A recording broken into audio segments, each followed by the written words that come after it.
In a political era marked by deep cultural divides and geographical realignments, the recent visit of California Governor Gavin Newsom to Nashville, Tennessee, sparked a firestorm far beyond the boundaries of routine political discourse.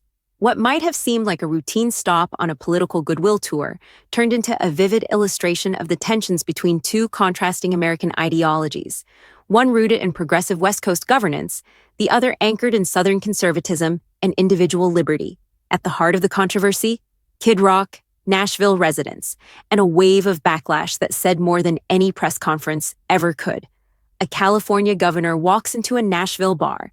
It all began when Governor Gavin Newsom, a frequent face in national political headlines and a lightning rod for criticism from conservative circles, made a publicized visit to Music City.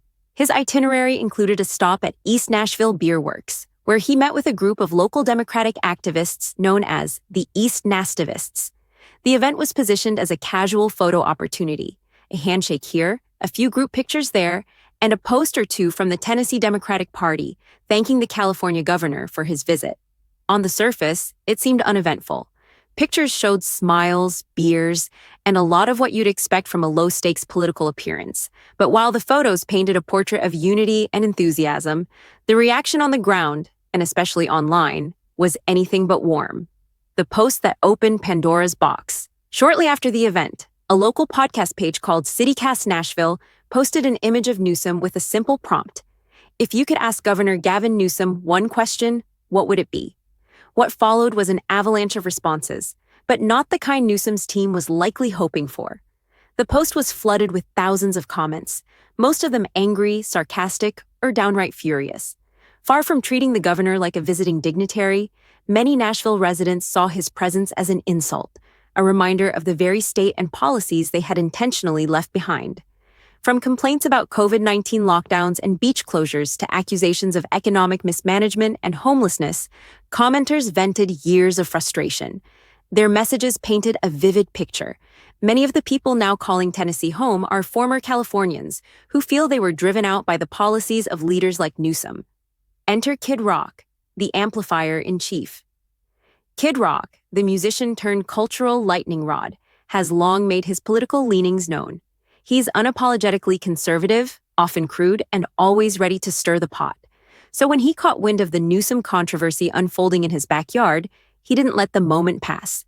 Rather than posting his own rant, Kid Rock took a different approach. He let the people of Nashville do the talking. Sharing the most cutting, sarcastic, and brutal comments from the CityCast thread, he posted a message to his millions of followers that read, "Gavin Newsom stopped by East Nashville. My favorite comments," and then came the list. One after another, Kid Rock posted unfiltered reactions. "I'd ask him to go back to California. Do you remember that time you were arresting people on the beach for breathing fresh air? I came here to get away from him. Send him back. Why do you think people from California keep leaving?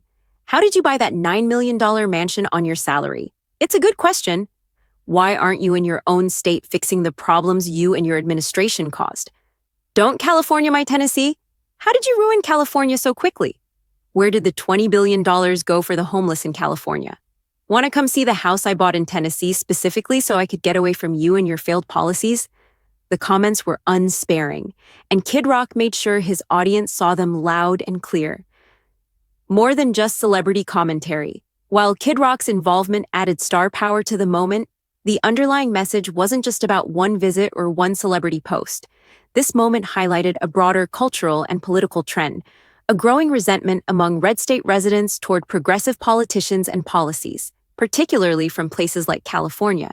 Tennessee, like Texas and Florida, has become a top destination for people fleeing high-tax, high-regulation blue states. Many bring their businesses, their families, and their frustrations with them. When someone like Newsom shows up for what appears to be a PR-friendly appearance, it can feel like an unwelcome reminder of the very issues they tried to escape. The Sean Ryan interview. Fuel to the fire. Governor Newsom's Nashville trip included more than just a brewery visit. He also appeared on The Sean Ryan Show, a popular podcast hosted by former Navy SEAL and conservative personality Sean Ryan. Known for his no-nonsense interviews and straight-talking style, Ryan did not roll out the red carpet. Although some conservatives were furious that Newsom was given a platform at all, Ryan held firm. He used the interview to confront the governor with pointed questions about homelessness, crime, COVID-19 policies, and the broader decline in California's public image. Still, the episode was controversial. Critics argued that even allowing Newsom a microphone was a kind of legitimization of his policies, while others praised Ryan for having the courage to question power directly, regardless of political affiliation. A symbol of national frustration. The broader takeaway from this entire episode isn't just about Newsom or Kid Rock. It's about the larger forces shaping America in 2025: migration, ideology, cultural identity, and regional pride. As Californians leave in record numbers and settle in places like Nashville, the political makeup of these areas shifts, and not everyone is happy about it. Local Tennesseans, both native and newly transplanted, worry about their communities being Californicated, a term often used to describe the perceived liberalization and regulation-heavy governance that many associate with California. The tension isn't just political, it's emotional and cultural. It's about control, autonomy, and the fear of losing what makes Tennessee, Tennessee. Kid Rock's post struck a chord because it gave voice to that fear. It amplified what many were already saying, but louder, with the kind of blunt delivery that only someone like him can pull off. Is Kid Rock eyeing a political future? All of this begs the question: is Kid Rock laying the groundwork for a future political campaign? He's flirted with the idea before. In 2017, he teased a U.S. Senate run in Michigan, launching a Kid Rock for Senate website and even selling campaign-style merchandise. Though it turned out to be more of a publicity stunt than a real campaign, it proved one thing: he has a base, and he knows how to activate it. With figures like Donald Trump reshaping what political credentials mean, it's not out of the question that someone like Kid Rock could throw his hat in the ring, especially in a place like Tennessee where his blend of patriotism, rebellion, and country swagger resonates deeply. Conclusion: a snapshot of America's divide. The reaction to Gavin Newsom's visit to Nashville and Kid Rock's response is more than just a viral moment. It's a reflection of a deeper national story, a tale of two Americas that increasingly don't see eye to eye. On one side, you have the blue state governors like Newsom, who believe in climate initiatives, expansive social programs, and aggressive government intervention. On the other, you have red state residents who believe in small government, low taxes, and personal freedom.